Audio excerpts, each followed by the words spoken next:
see how much time we have for a second round. And the governor will obviously be happy to take questions in both official languages. Alors bien sûr, avant de poser vos questions, s'il vous plaît, vous identifiez et je vous demanderai d'utiliser le micro sans fil. Posez vos questions bien sûr dans la langue officielle de votre choix. So who wants to go first? Mr. Quinn. Greg Quinn, Bloomberg News.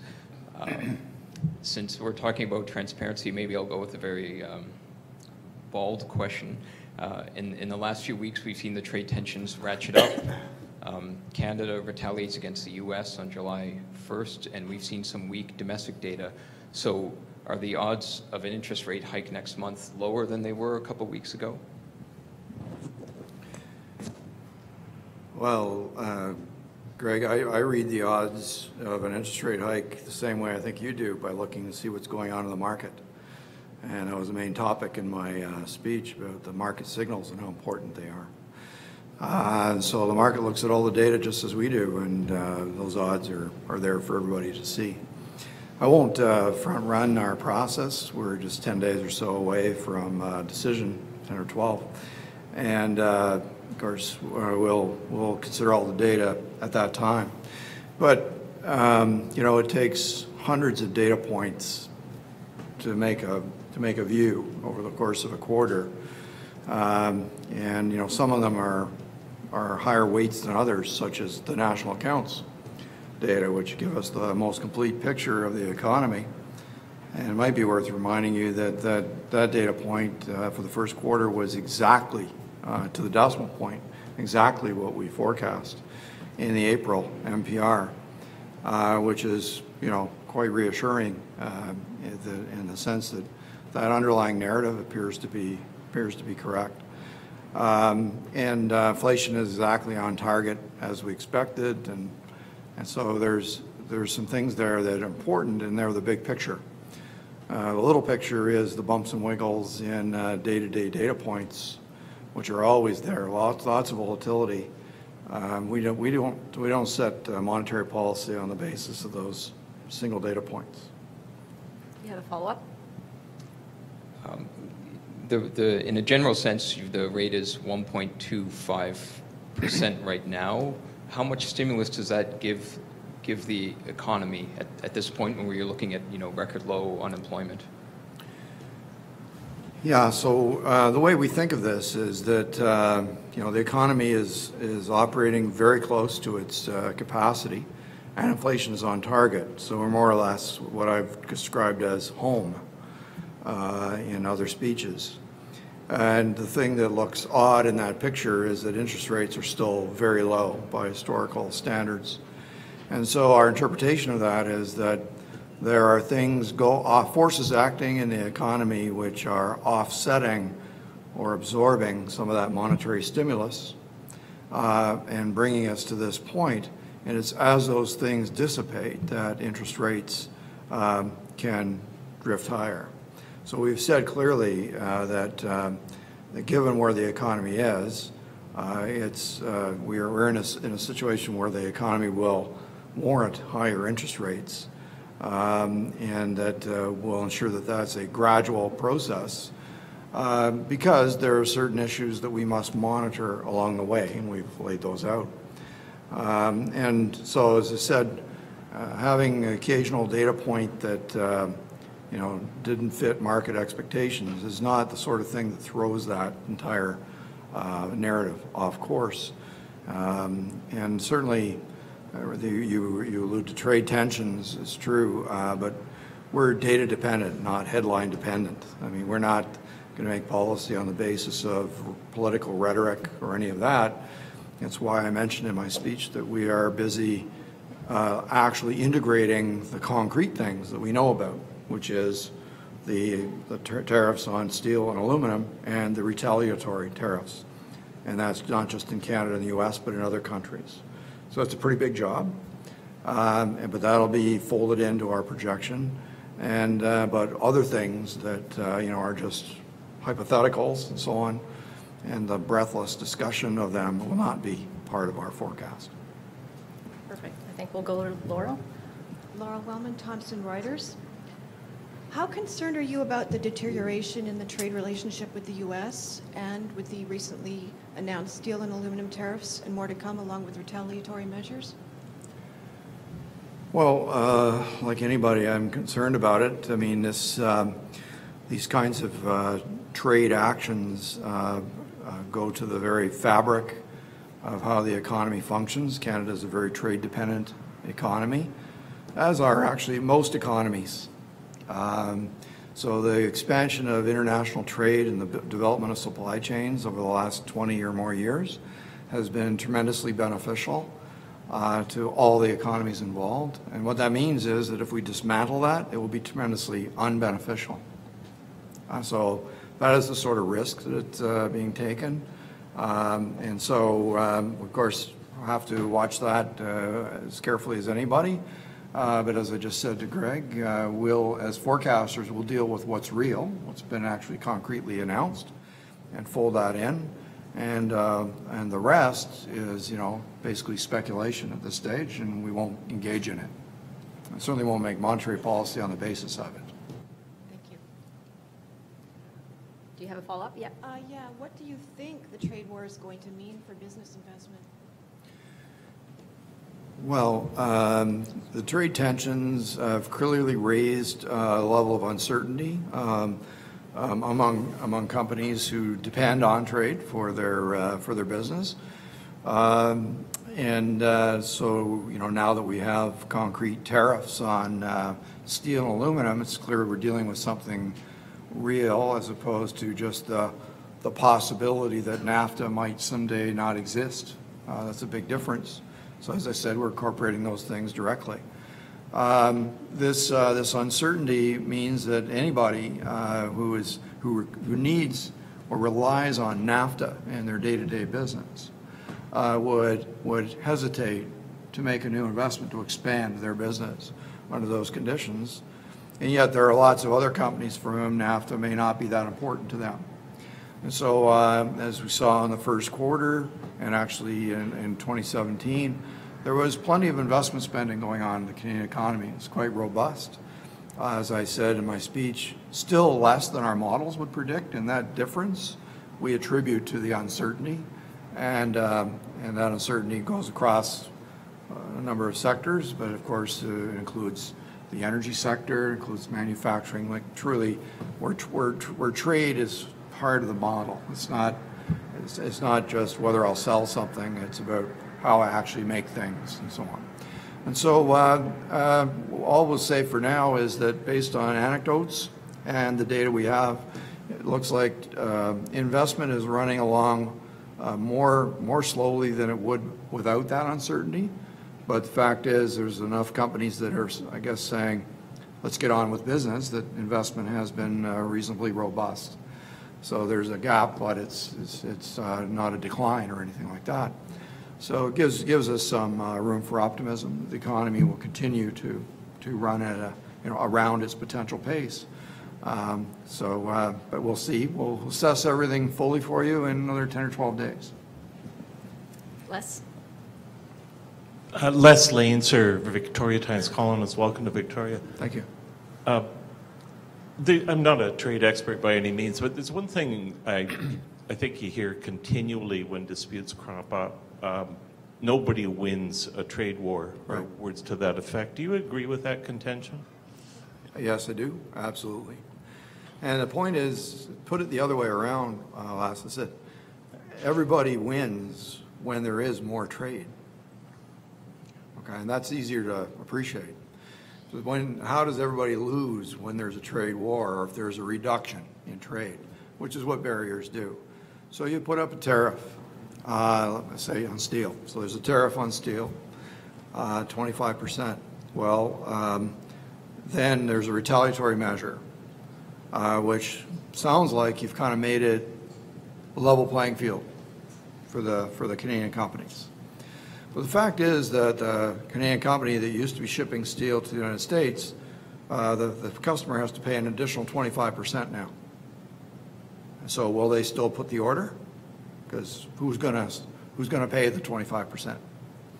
They may place the order if they're comfortable that they can pass that price increase through through their customers. That's possible. So this is why it's so complicated to analyze. But more likely, they'll say, well, I'm going to look for an alternative supplier. It might be an American supplier so that they can avoid paying that extra 25%. So what happens to the Canadian steel? Well, we've put a retaliatory measure. It means then that the Canadian company needs to find a new customer for that steel. And there may be some, because now there's a 25% tariff on American steel. They might have been previously buying American steel. So that leads to a bunch of work, you know, to try and find the customers again and get things flowing. But that's a story we can all tell. We can analyze with our models and decide whether it's a big impact on the economy or not. In preliminary analysis that I've seen published, it's not that big of an impact, but it's only short term, and then longer term it has perhaps a different outcome. But what's important there that's missing is the consumer, because somebody's paying for the 25%. And if steel is present in all those supply chains, then that price gets passed through. And so what happens is the consumer has less spending power than before. That's how everybody loses a trade war. And the consumer is on both sides of the border. The companies may face a level playing field, but they'll be selling less steel than before because people will buy less because the price is higher. That's the sense in which everybody loses. And when you do trade, it's the reverse. Everybody gains because prices are lower, they have more spending power. But it's the part of the analysis which I think is being left behind. The consumer is the ultimate arbiter of whether the economy slows or not in response to a trade action. You said in your speech that you're going to be working to incorporate the projections on the effects of the U.S. tariffs along, excuse me, with the retaliatory measures. So that's what the U.S. is doing to us and what we plan to do with them. How do you, could you discuss a little bit further how you evaluate the retaliatory measures and the impact, perhaps unintended, on Canadians? The models that you work with will have each of these sectors in them where the retaliatory measures will be.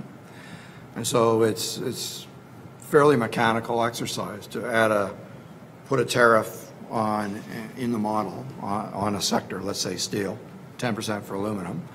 You can put those on, and then you ask the model to reallocate trade. How will trade be reallocated under those new pricing schemes? And generally what happens is there's a pretty big adjustment in trade, but the net effect on the economy is harder to figure out. Because as I was just describing in your first question, what you have there is, you know, some things go up and other things go down. It depends on how individual companies respond, and it will depend ultimately on how consumers respond to the higher price. As a central bank, we have to ask questions like, does it cause the economy to slow, net, after you've tried to analyze all those moving things? And it's a very hard question to answer. And then you ask, well, but is inflation going to rise or fall? And since the action takes the form of adding 25% onto the price of something, or 10% or what have you, inevitably prices rise. And so from a central bank, it's a very complicated analysis. The economy could be slowed, or it may speed up, but probably would slow, but inflation is more likely to rise. So I'll leave it to you to figure out what the optimal policy response is in that sitting. So this is why we say data dependence is what reigns, because these things will happen, we'll understand them, but we won't be able to predict ultimately how they'll look.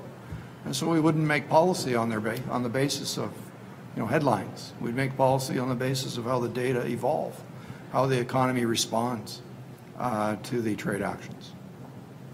Laura? Laura Broughton, CFAX 1070.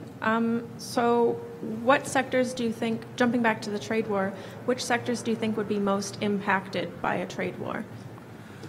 Well, the sectors for whom the tariffs have been implemented. So far steel and aluminum, and then the retaliatory measures cover a wider spectrum of smaller sectors, and they vary from country to country. Some countries have chosen different things to retaliate against.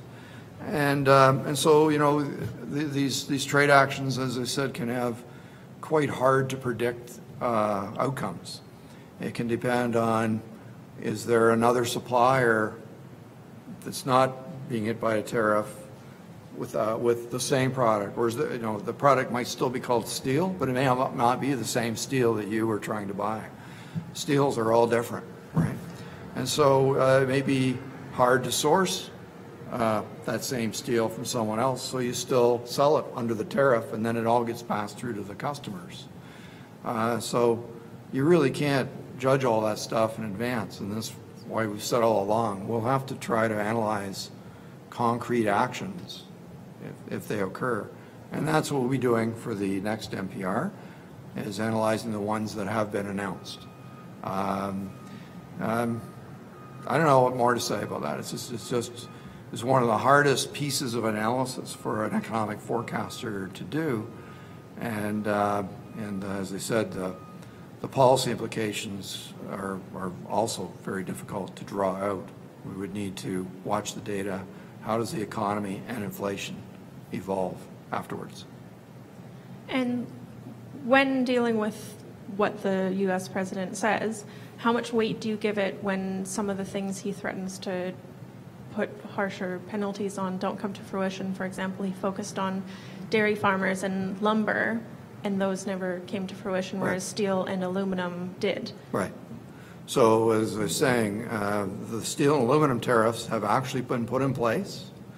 And as of July 1st, there will be certain retaliatory responses put in place.